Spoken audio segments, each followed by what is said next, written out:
Good morning, Pennsylvania. I'm Clark, reporting for CNN News, live from Philadelphia.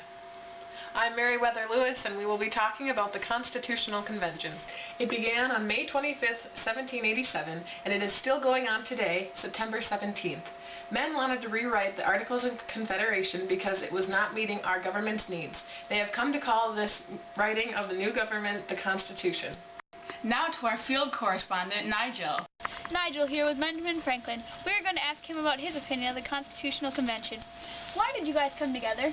Well, we came together because the Federalists and Anti-Federalists couldn't decide on how to change the Articles of Confederation because they had so many different views. So we just came together and decided we'll just start a whole new thing, and we decided to call it the Constitution. Thanks. Thank you. We were unable to interview George Washington, being that he was presiding over the Constitutional Convention. He was very liked among many of the people, and that is why he was chosen. We are here with Alexander Hamilton and James Madison, the author of the Virginia Plan, to talk about their opinions of the Constitutional Convention while they're on recess. Well, we believe that we should create a whole new constitution, not just fix the old one. And we believe that we should have a very strong federal government, and also that we should preserve the order in our country.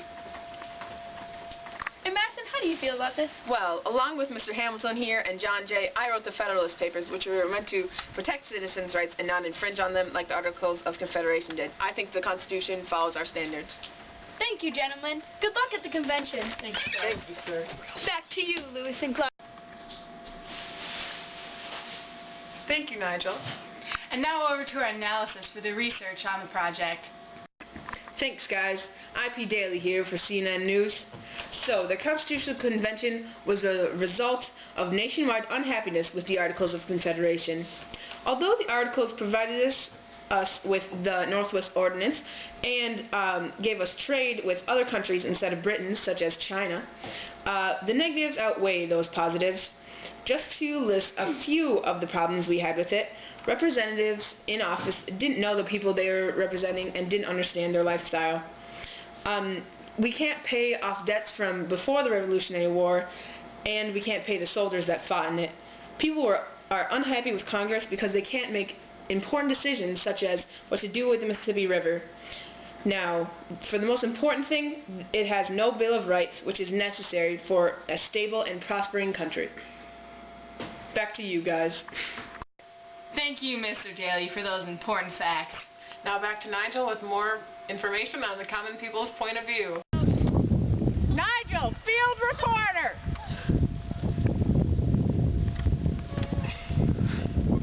We got a whole herd! My name is Harold, and I'm a South Carolina farmer. Thanks. One. We are with Harold. We are going to find out what he thinks about the Constitutional Convention.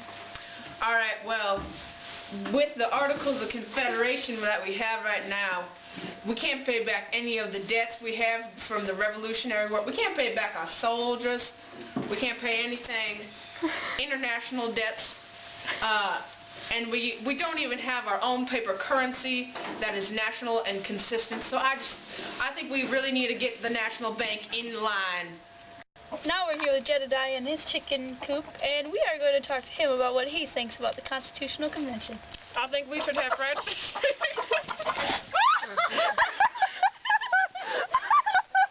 Once again, we're with Jedediah. Now, what do you think? Well, I think we should have our rights to speech, press. I just think we should be able to say what we want. And Carl, what do you think about this?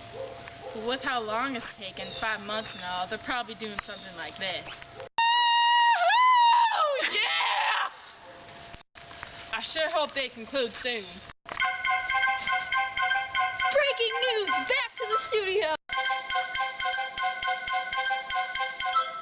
Welcome back to the studio with breaking news that the Constitution has been signed. 40 men signed it, including George Washington, Ben Franklin, James Madison, and Alexander Hamilton. Alexander Hamilton! Now let's go to Mr. Daly for the effects that this will have. Welcome back. IP Daily here, and I have some great news about the effects this new Constitution will have.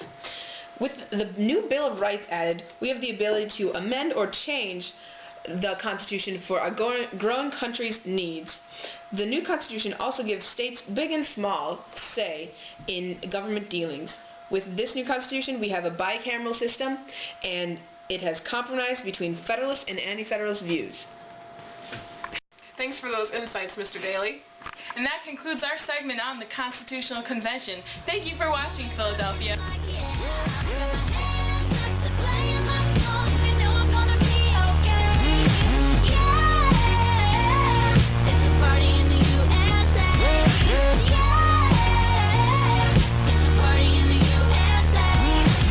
Get to the club in my taxi cab, everybody's looking at me now.